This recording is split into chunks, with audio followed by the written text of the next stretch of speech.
Just woke up from a nice nap.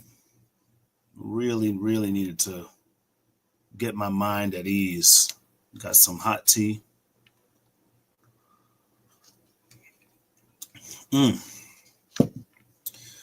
Buttermilk pancakes.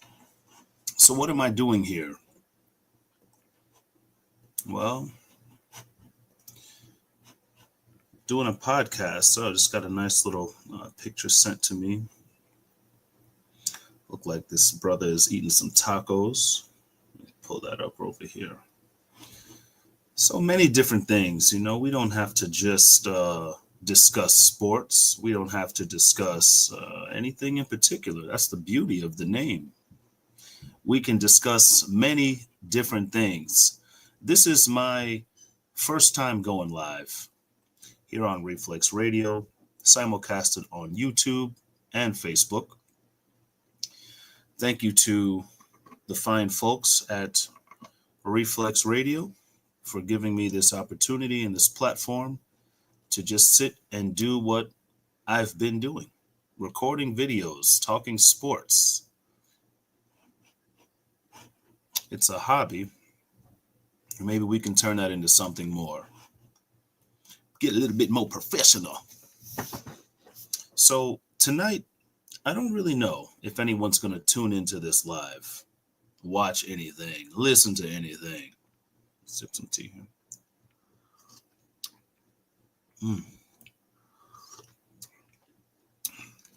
But the truth is, and the beauty of it is, I really don't give a damn.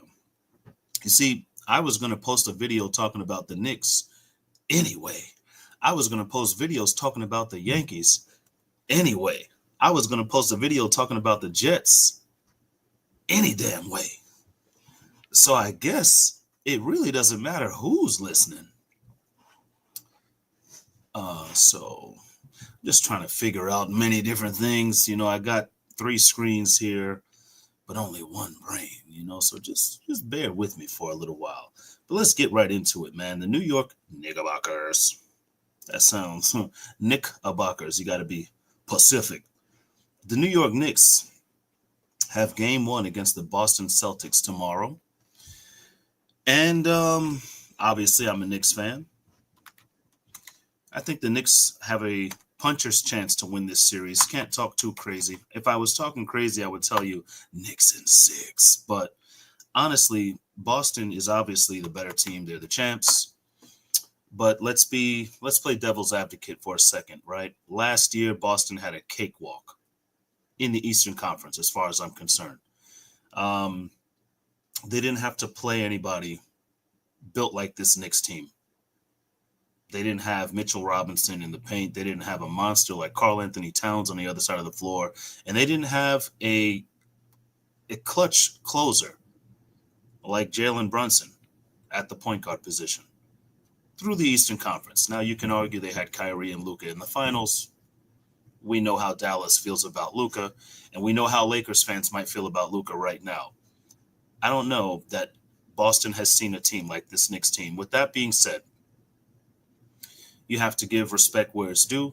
They're the champs, so we won't talk crazy, but we will state the obvious. We will tell you that Jalen Brunson is currently,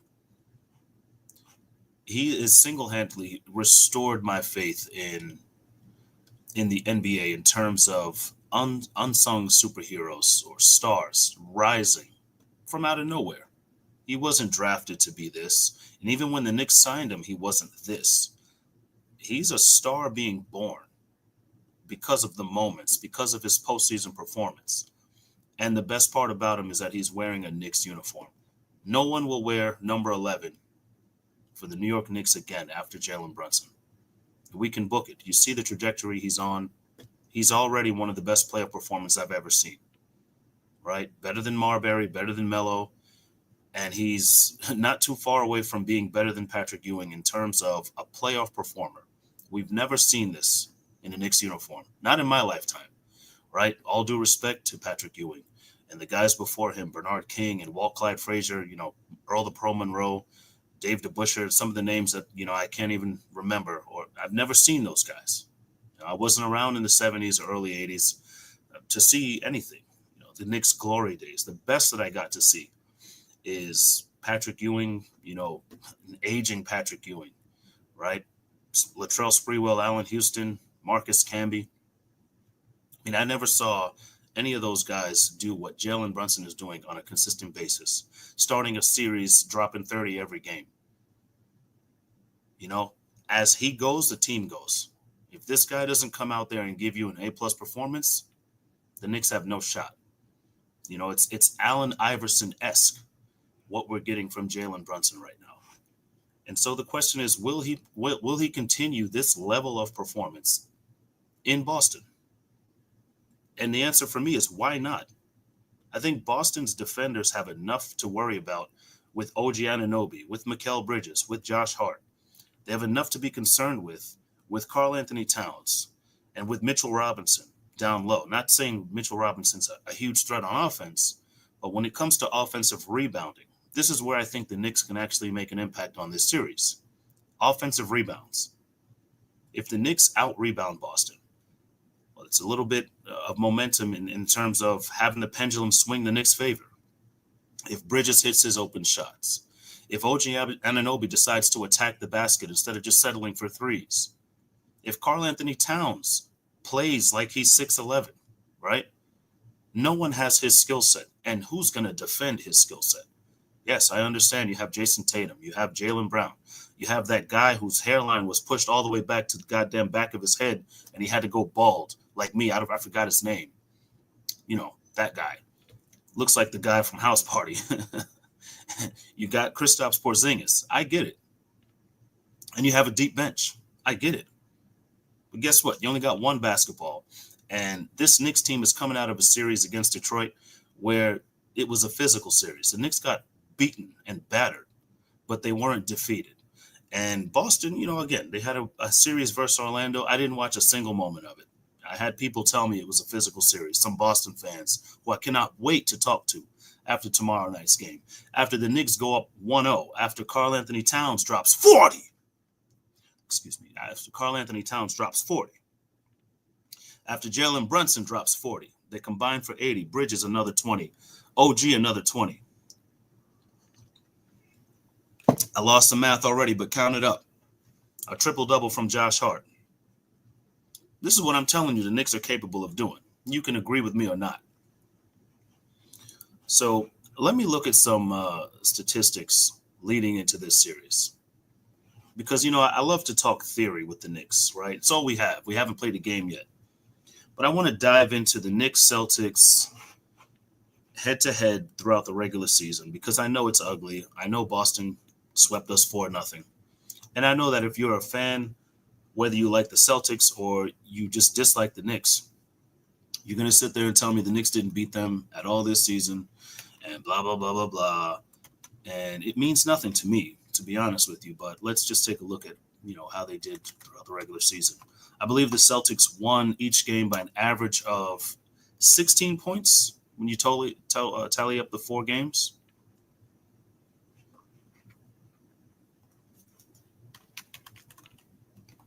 This is so much fun. I did not prepare for this at all, and I wouldn't have it any other way. All right. So, yeah. All right, here we go. Let's just take a look at this. So the Celtics, they ranked 8th in the league this year, 116 points per game. They led the league in three-pointers made. That is the one area where I will tell you, if Boston leads anything, if they lead the Knicks, if they lead the playoffs, if they lead the series in three-pointers, they will beat the Knicks. Thankfully, the Knicks also have three-point shooters. They have a team that is capable of defending the three. They just haven't done it yet. The Knicks average as many points per game as the Celtics, but the Knicks made about 400 less three-pointers, which was actually 6th fewest in the NBA. That is crazy. That is a disgusting stat. So while Boston and Knicks both average 116 points per game, the Knicks didn't shoot as well. Actually, no, I take that back. The Knicks actually shot the same percentage from three. They just didn't make as many, which means they didn't take as many. Which, again, just looking at this thing from a strategical standpoint, why wouldn't the Knicks just take more threes? I don't know how good Boston's perimeter defense is, but it says it right here, clear as day. Boston Celtics, 8th in the league, points per game. Knicks also had 116. Both teams were right there, 7th and 8th, 8th and 9th, however you want to rank it. Top 10 on offense, right? Both teams. Only difference is Boston 1,400 plus threes, and Knicks had 1,000 plus threes. But both teams were 36.8 for Boston, 36.9 for the Knicks. With the percentages that close, you tell me if they both take 40 threes in a game, they'll make the same amount of threes. That already brought the series this close. If you're telling me they're going to hit the same amount of threes, where else is Boston going to dominate this game? You're going to tell me Jason Tatum and you're going to tell me Jaylen Brown are going to do whatever they want and have their way in the paint. And I'm going to respond with Mikal Bridges and OG Anunoby, all right?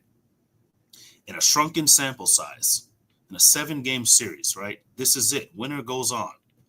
Why wouldn't you expect their defense to just be that much better in the circumstances that we're in? Why wouldn't you expect it to be that much harder to score in the paint when Mitchell Robinson is on the floor? And this is what I can understand from those people who tell me Celtics are going to sweep the Knicks. I don't think that Boston has seen this level of skill and experience in the past 2 seasons. And I'll even tell you, they didn't see this even versus Dallas. They didn't have this level of competition at all in any given series, especially in the Eastern Conference. No, last year's Pacers, no. No. In the Eastern Conference Finals, no. They did not see this. Even last year's Knicks would have been a bigger challenge had they stayed healthy.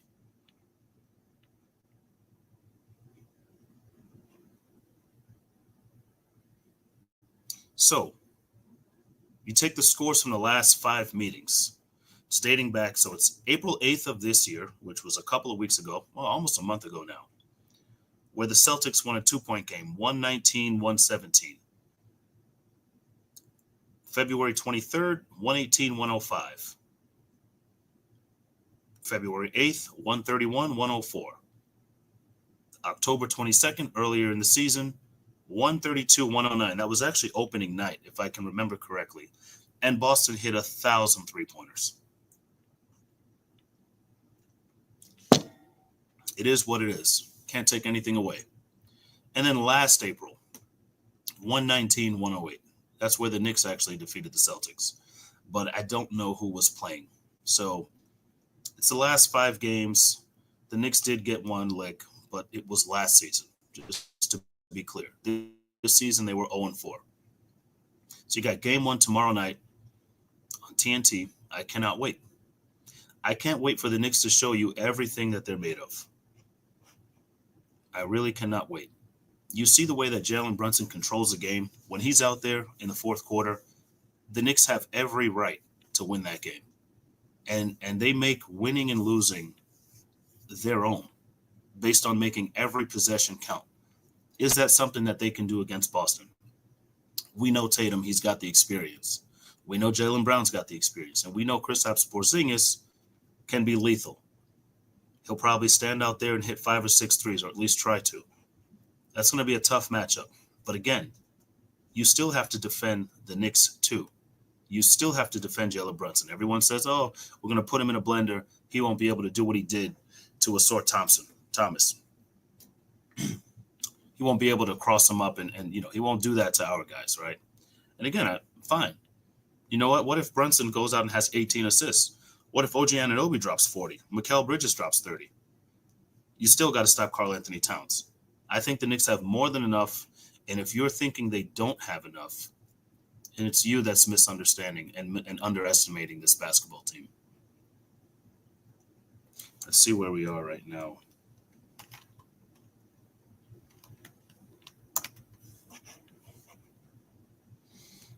It's a really good game 1. Indiana, 112-106 over Cleveland. Funny, I said, in another TikTok chat I was in with some guys, I said Cleveland might not even get past Indiana. Now, again, it's a 6-point game, 3 minutes left, but I don't get this mentality where it's just guaranteed that the higher seed's going to win. It's like, have you not watched sports in the last 20 years? People just I think Boston, they obtained and acquired a lot of fans in the past year simply because they won the championship. So many people just, you don't know who these people are. You don't know me from a hole in the wall. I'm a real Knicks fan. I have been forever, right? You got people who are Boston fans for 2 weeks talking all high, hey, the Knicks can't do this and can't do that. So I switch it over. I said, let's talk about the Pacers and Cavs. Oh, the Cavs are going to do the same thing to the Pacers. I said, bro, it might be the Knicks and the Pacers in the Eastern Conference Finals. Again, laughable if you say it without any data, any facts, without a leg to stand on. But I actually do think if Boston's not fully healthy and if they're not ready to be physical and they're not careful, and depending on how the referees officiate, the Knicks have every chance to win this series in 6 or 7 games. But it's a puncher's chance. It's a real chance. It's not a prayer. It's a real opportunity. You got to go out there and play the games. Again, have you not been watching sports for the last 50 years?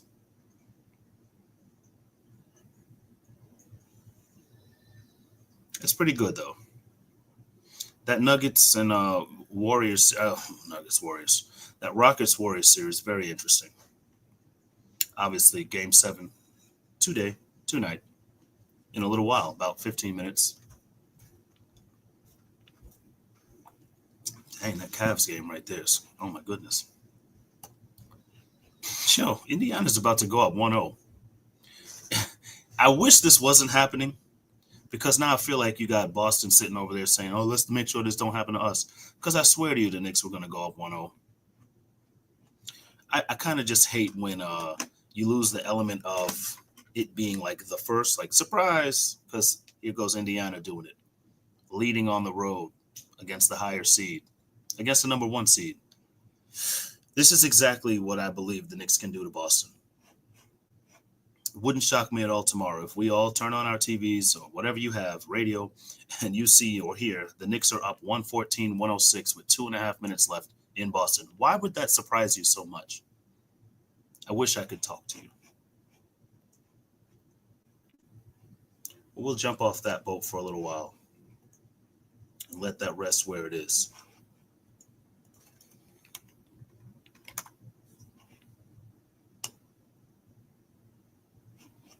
It's not a smooth transition. It's a really rough transition. I'm going to keep this Pacers game open over here just so I can see what happens there. What's going on with the New York Yankees? What is going on with the New York Yankees? So frustrating and annoying to see them on this little bit of a roller coaster. I'm used to Yankees teams taking off about this time, going on a streak of some kind, reeling off a bunch of wins, going 10 games over 500. And they're just not doing it.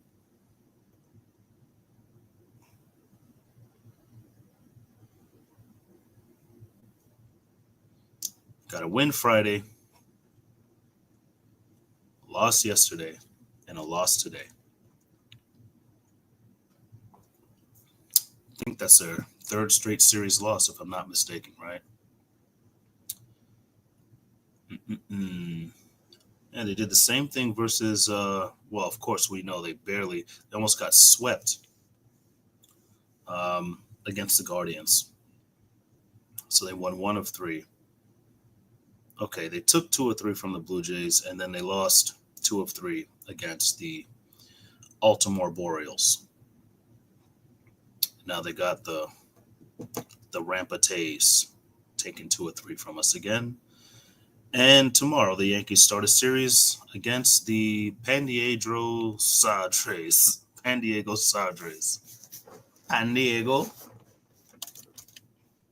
But I don't like it, man. I don't like watching losing baseball. I don't even like talking about losing baseball.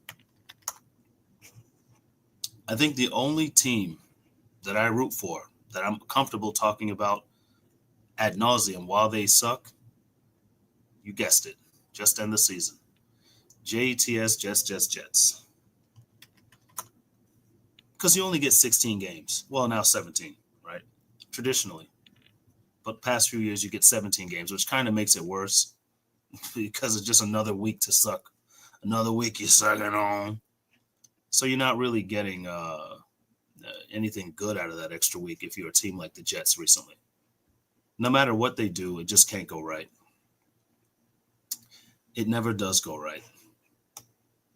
It's been now 15 years since the Jets have seen the playoffs. And I think you have to go back 25 years, just about, since they've had a home playoff game, which is unbelievable. It's almost the same amount of time since the Knicks have closed a series at home. But at least the Knicks, to their credit, have been in the playoffs for the last 5 years.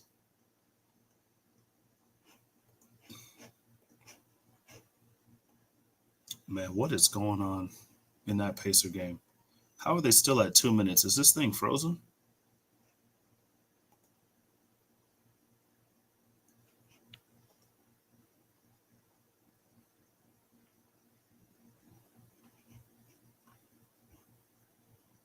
Bro. Let me see if I can jump into this game real quick and have a little fun with some play-by-play. Damn. Hmm.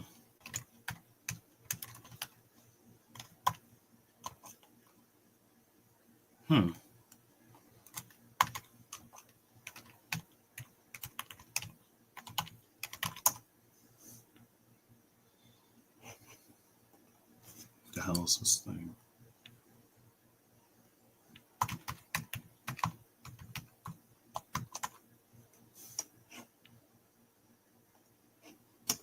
Oh, hey, it worked.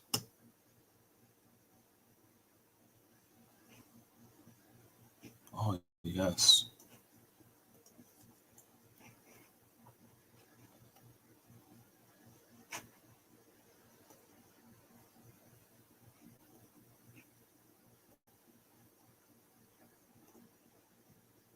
Let's see. Pulling up the minute 38. Oh, yeah.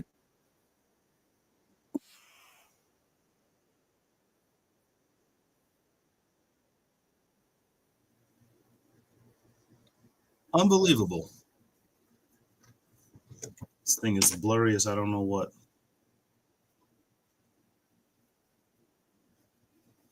Let's have some fun with this right here. And the fans are walking out of the Cavaliers arena. Can't see what it is. Halliburton crosses the timeline like hockey. Indiana with a 10-point lead. Minute 24 on the clock. Oh, stripped away. Oh, break. Yeah, this is crazy, man. Again, this annoys me just a little bit. You know, I'm cool. I'm glad Indiana got the game. It just sucks because I feel like it makes it that much less likely that the Knicks are going to be able to do the same thing tomorrow. I wish that Cleveland was able to blow the doors off this team today. Because I'm telling you, if Boston expects to blow the doors off the Knicks, you got another thing coming. I promise you.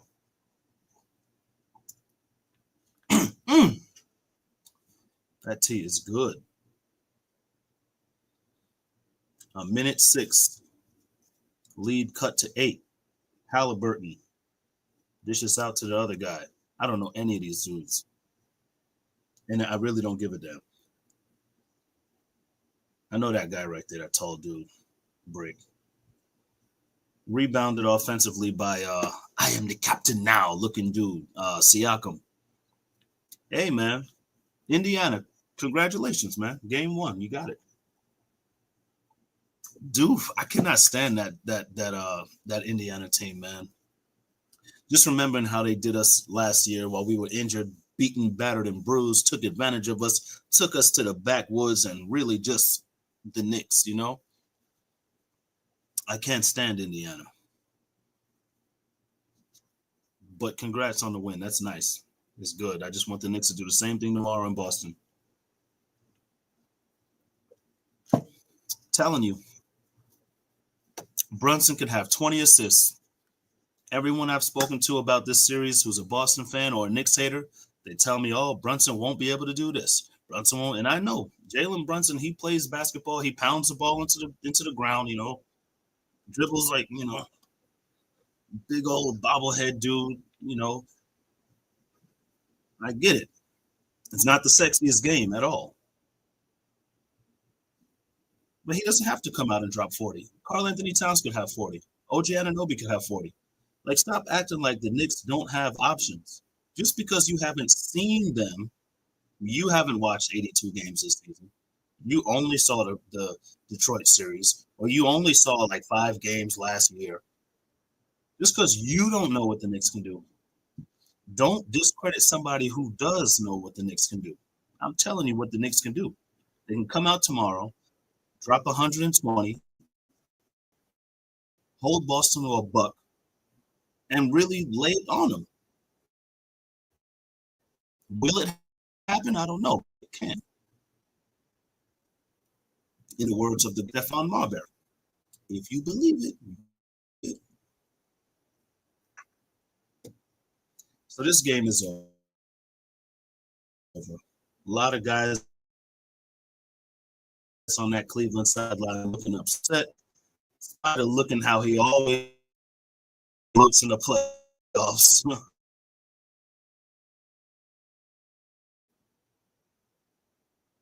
What's his name? Donovan Mitchell. That dude never shows up. I mean, even if he shows up, he always falls short. Put it like that.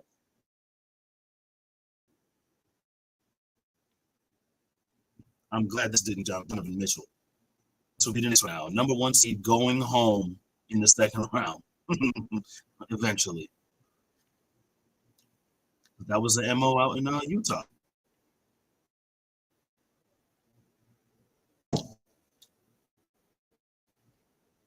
Man.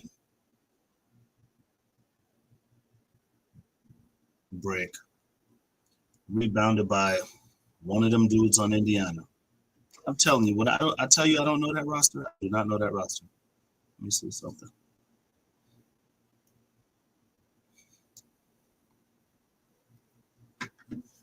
You see, this is another thing that I really can't stand about playoff basketball. This happened with the Knicks every game.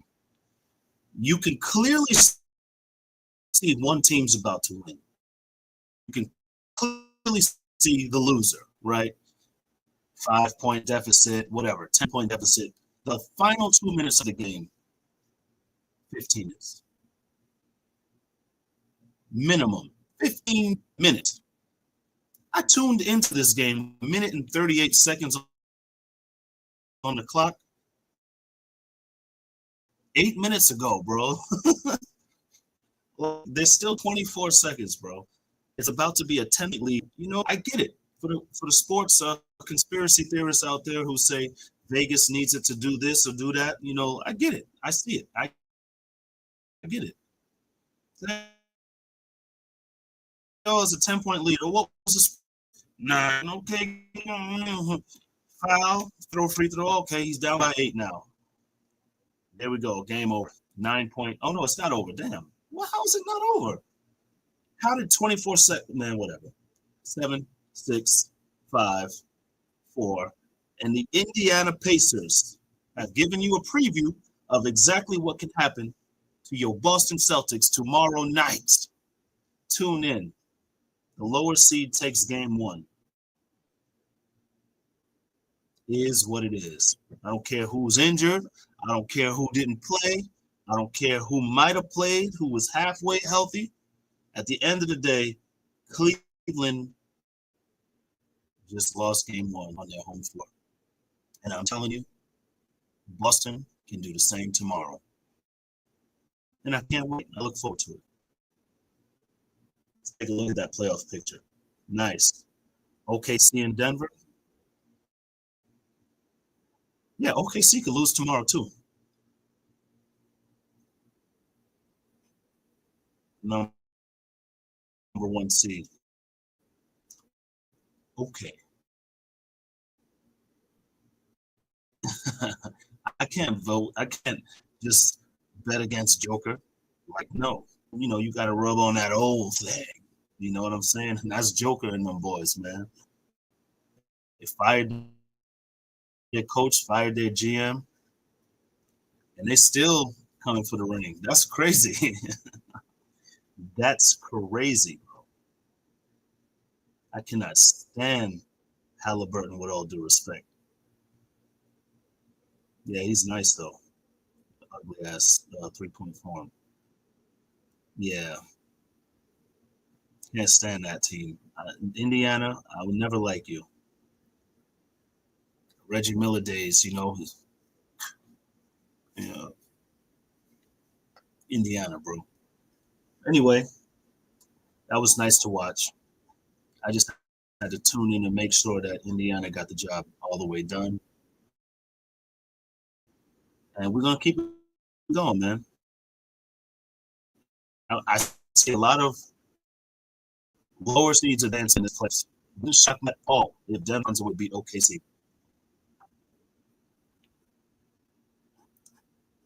But I tell you what, all the higher seeds win.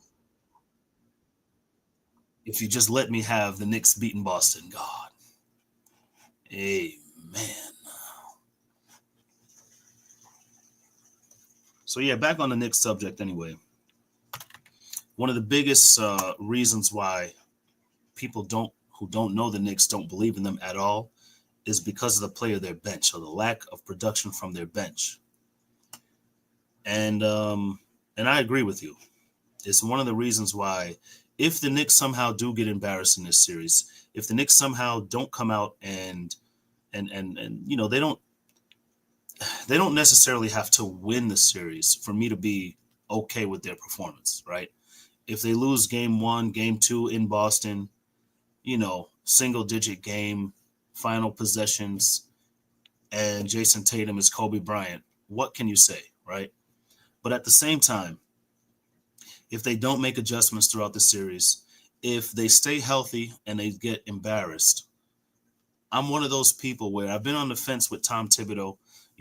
As my guy once told me a couple days ago, he's the guy, Tom's, you praise him in public, but in private, we let Tom Thibodeau have it, right? As fans, we talk amongst each other and we really can't stand him.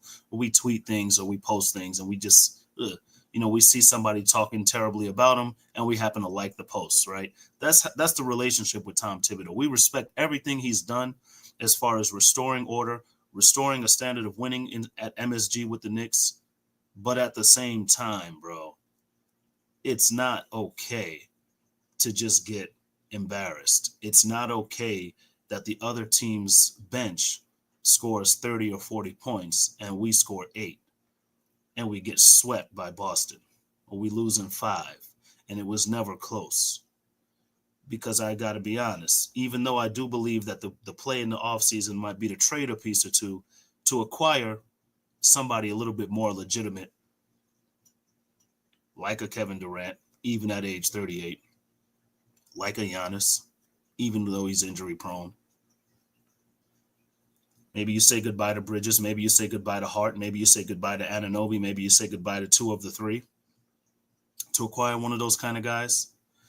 But outside of the personnel, which I think the Knicks have done a considerably good job, you have Tom Thibodeau sitting over there. And I believe he caught a break. JB Bickerstaff and an inexperienced Detroit team, he was able to outcoach them. Now, what we are all also looking at, the game within the game, will you get outcoached against the Celtics? Because if Tom Thibodeau gets outcoached, I think it finally opens the door. I hope it does. I don't know. Players seem to love him. And again, we respect everything he's done. But I think it opens the door just a little bit more for his departure. I've been against it for a couple of years because my argument all along is, who are you going to bring in that's better? Who are you going to bring in that's going to elevate the team in the way that he has and continue to develop on that? This team was trash. This franchise was trash for a very long time. And you got a coach in there who finally said, we're not trash anymore. It's like he said it, his players bought in, and everyone he's brought over has improved their career and improved as a player.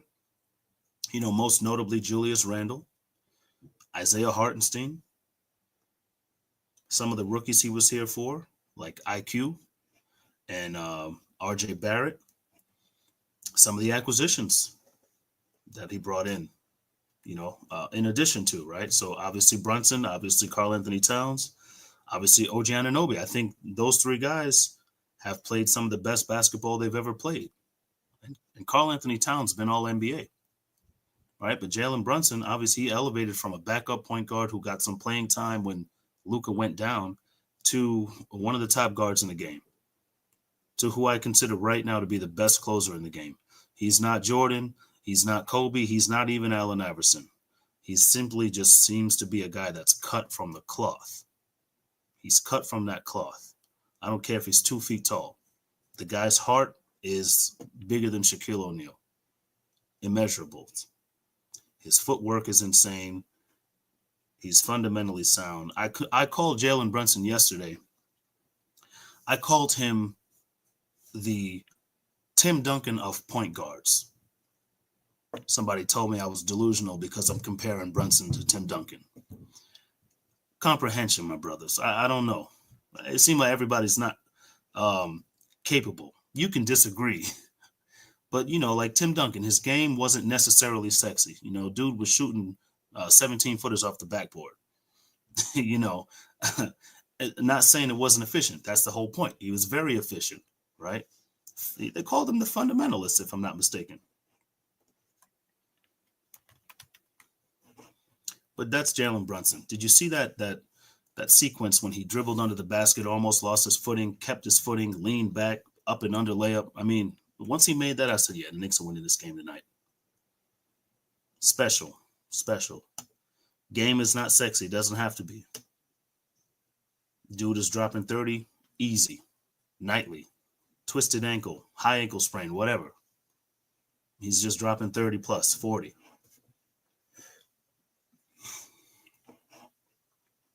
I just want to take a look at the bench statistics because I know it's bad for the Knicks, but maybe I need to see like how bad it is.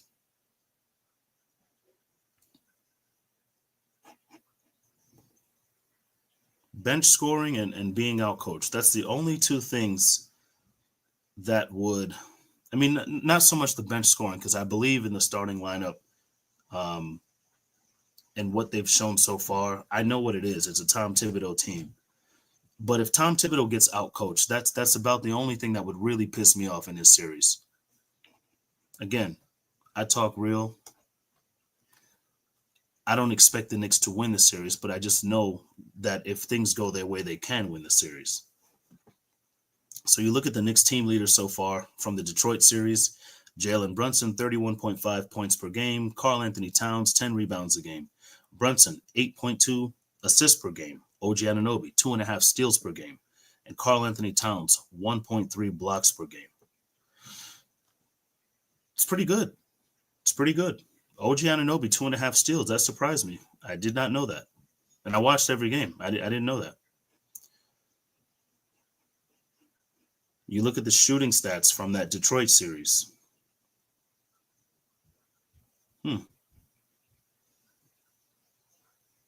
Is this right? Damn. Towns shot 48% from three? Ooh, wee. Damn. Anunoby was 35% from three. Bridges was 32% from three. Josh Hart, 50%.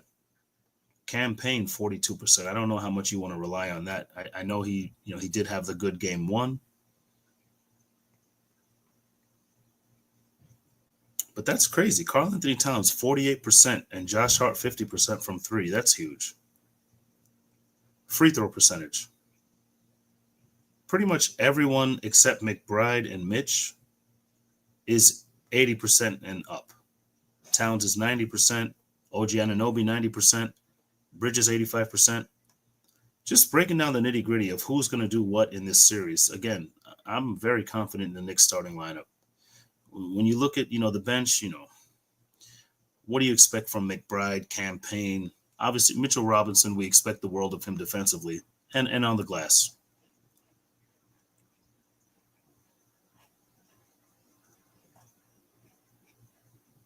But overall, the Knicks really don't have enough on the bench for you to expect them to have a 30-point bench average. They're not. That's not who they are. You still need to find a way. Am I the only person that wants Precious Achiuwa to get some time?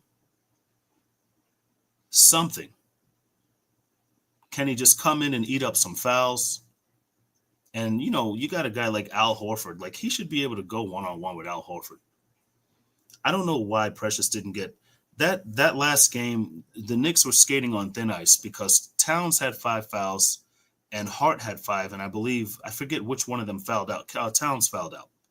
So he had 6 fouls, obviously. But when they both had 5, in that moment, how are you not bringing in the guy who is right now in the role of your third center, who we've seen last year, a long time ago, but we've seen him in the playoffs do well against the Sixers in the first round? How does that guy not touch the floor at all? I don't know. I don't know if I'm missing something. But that's the kind of Tom Thibodeau stuff that I just don't like. People say, hey, the rotation should be at least 9 deep. This guy that barely makes it 6 deep, 7 deep. Can we get an 8th guy on the floor? A 9th guy for 5 minutes, bro. 5 minutes. It's crazy. So, yeah, if Tom Thibodeau, if he runs his guys into the ground, and I'm not one of those guys advocating for, less minutes for Brunson or anything like that. It's just more about getting some fresh bodies in there when your guys have foul trouble. That should be simple to do.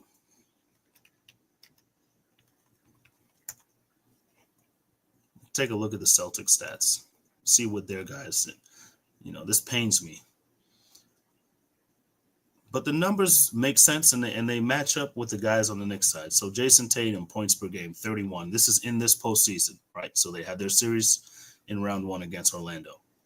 So Jason Tatum, 31.2 points per game. Jason Tatum, 11.2 rebounds. Interesting. So he's a leading point getter and leading rebounder. Again, something that the Knicks can manipulate. What if he can't get to his 11 rebounds a game?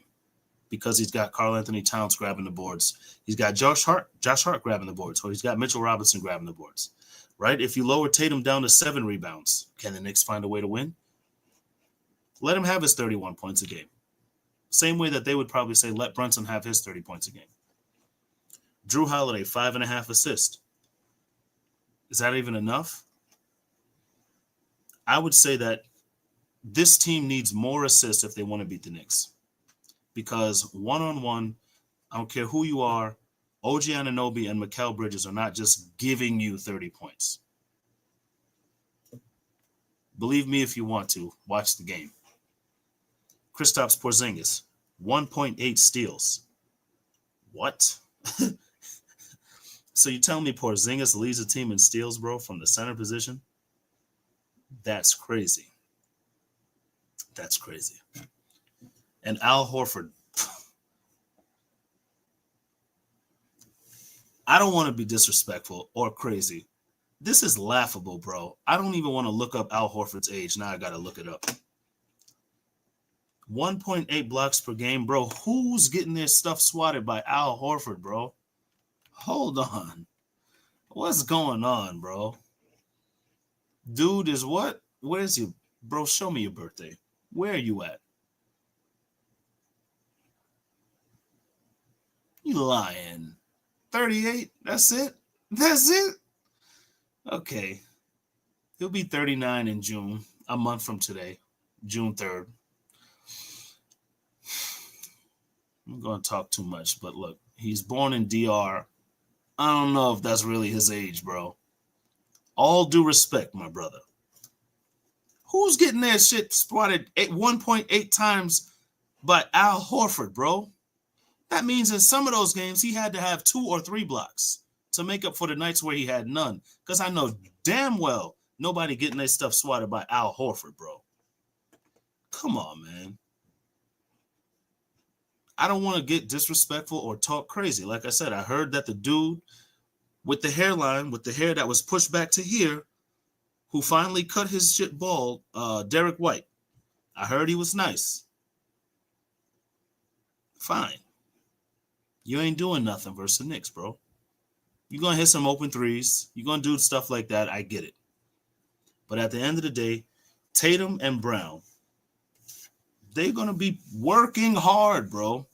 These dudes are not just coming down the lane playing junior varsity, bro. It's not happening. Don't take my word for it. Watch the game. So we see what it is, right? We see at the end of the day, it's Jason Tatum and company versus Jalen Brunson and company. Some may argue it's Jaylen Brown and company. Some may argue that Drew Holiday is going to stop Brunson by himself, which I totally just... If Asor Thompson can't stop Brunson, with all due respect to Drew Holiday, you ain't doing nothing, bro. Again, Boston, nice team. Nice team. You have not seen this team yet. You have not even played a team like the Knicks.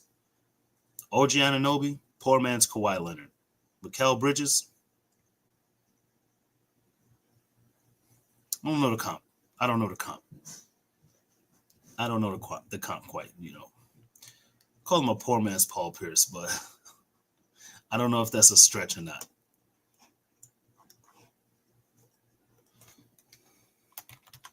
So, yeah, Mitch Robinson, beast. Karl Anthony Towns, he's one of the ones. Joker, Embiid when he's right, and Karl Anthony Towns. You know, Anthony Davis, like, and now Wemby. And I get it. All due respect to KP, Karl Anthony Towns is better.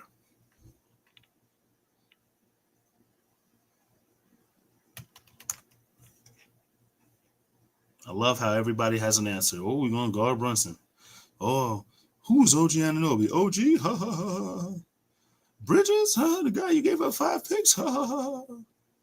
Yeah, right. If you lock Brunson up, I'm telling you, dude's going out with 20 assists. And them other dudes are going to drop 30, 40 apiece. It's simple, bro. Simple. Let's take a look at the betting odds.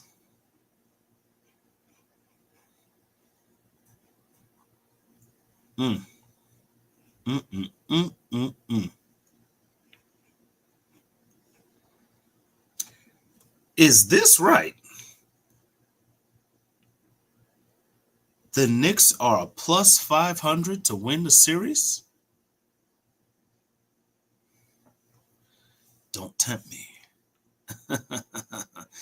Plus 500. God, man. And it's kind of funny, right? Seeing Indiana coming into tonight, they were plus 360, and they did take game 1. I wonder if that number was higher before. I don't know, because I didn't look it up, because I didn't prepare, because I wouldn't have it any other way. You know, just jump on and talk, bro. Just get on and talk, bro. Finals MVP. Odds. Yeah. Okay, so, hold on a second. Yeah. Yeah, that's really crazy. Championship and conference odds. Series. Conference. Shut up.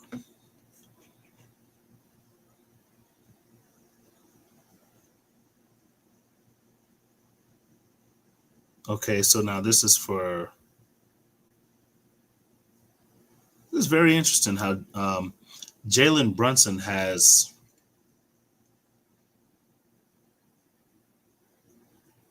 he's about middle of the pack for finals MVP.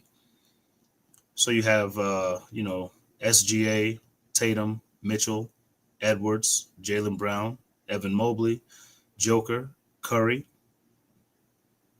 Garland, and then you have Brunson. Say he's what, ninth, 10th? Very interesting that for those of you who think that the Knicks can't beat the Celtics, Brunson's in the top 10 for Finals MVP. Now, again, these are just odds, but again, Vegas doesn't work stupid, right? Stupidly, right?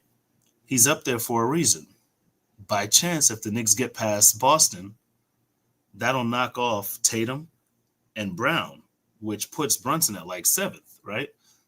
If Indiana gets by Cleveland, that takes Garland and Mitchell off the list, which puts Brunson like right at 5.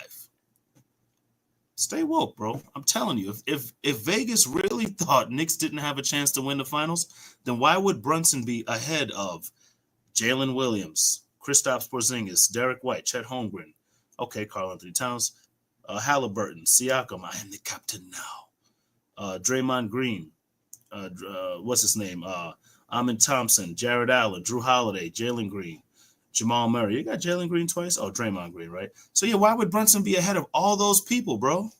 If the Knicks have no shot. Stay woke, bro. I'm telling you. Vegas is secretly telling you right there that, hey, we think that outside of the 2 people on Cleveland and the 2 people in Boston, Jalen Brunson is next. In the whole Eastern Conference, bro.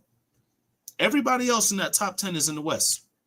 So they're showing you right here that outside of Tatum and Jaylen Brown, outside of Garland and Mitchell, Jalen Brunson is the person from the East that we think can win the NBA Finals MVP. Bro.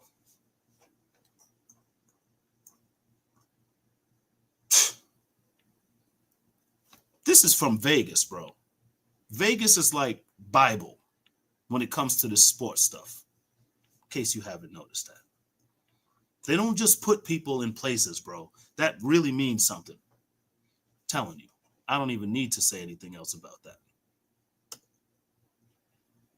Jalen Brunson has his chance. He's going up against 2 of those guys on Boston tomorrow night, bro. Tomorrow night. If Jalen Brunson drops 40 and a game winner in game 1, I brought out the Taylor Port and the cigar last time when they closed out that last series. You might see me sipping champagne just after one victory. Last time it was we the champs of the first round. Hey, next time the Knicks win a game, we're going to be the champs of that game, whatever it was. We the champs of game 1. You got to celebrate at every level, brother. I'm not waiting for no finals to celebrate. We may never have one.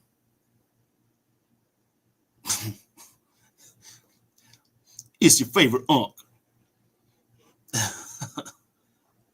This is Nightcap presented by DraftKings. I'm your favorite Unc.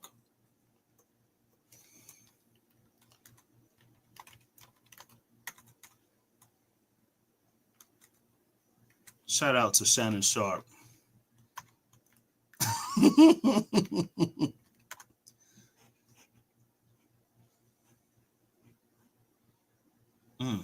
I just be Googling random stuff because, again, it's just many different things going on in the world. So tap into some current events. Shannon Sharp's ex, Michelle Evans, was scared for her life.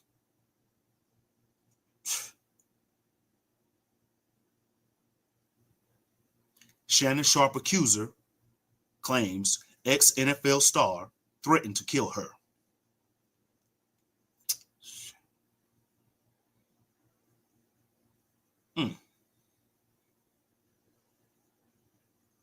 Yeah, man. Oh. Yo, look at this headline. Mano surprised by Shannon Sharp lawsuit after he thought the podcaster was gay. I told y'all Unc ain't gay. Yo, that's crazy because I thought Shannon Sharp was too.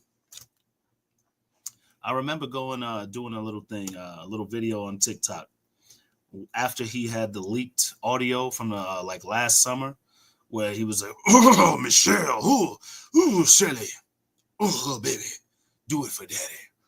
After that shit got leaked, I remember saying, he's like trying to like promote like hyper masculinity. Like, yeah, I'm clearly, not Day. Here I am. You hear me doing this with a person of the opposite, right? So I thought he might be. Is what it is, bro. And just giving my take, the allegations are horrible. And, I think that it's a shame that people come after people like that. It's a shame, man, because I don't really believe that just because a person accuses someone that, it automatically means that the person's guilty. So it sucks, So, it's your favorite unk. Like, man, he had me tuned into all kinds of shows just because I'm a fan, bro. Now I don't even feel comfortable watching his YouTube. You know what I'm saying? I don't know what he might try to go too far. I don't feel comfortable. Nah, but anyway, I hope the brother is absolved or, he's able to settle with a couple dollars outside of court or something, because at the end of the day, man, that dude ain't hurt nobody. All he ever wanted to do was do his own show and let his brother get to the Hall of Fame. And he succeeded, bro. That dude won in life. And you're going to try to tear him down with all of this mess. Can't believe I sat here for an hour, bro. This has been beautiful. This has been beautiful.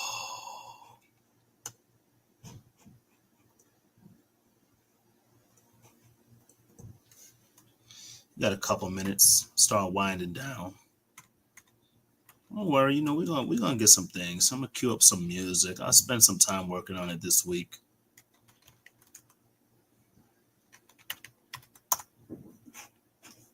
It's gonna be a big day tomorrow for the New York Knicks, though.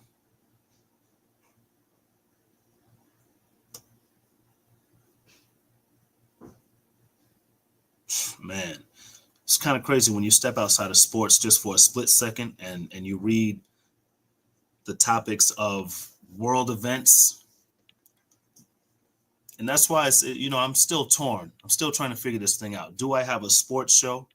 Do I have anything specific to talk about outside of sports?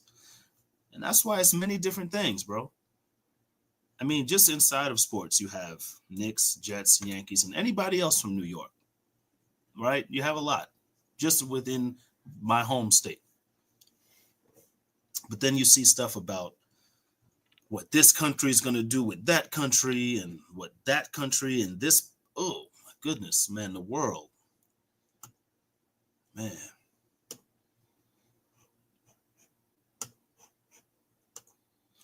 God have mercy on all of us. Because there's real stuff going on. Many different things.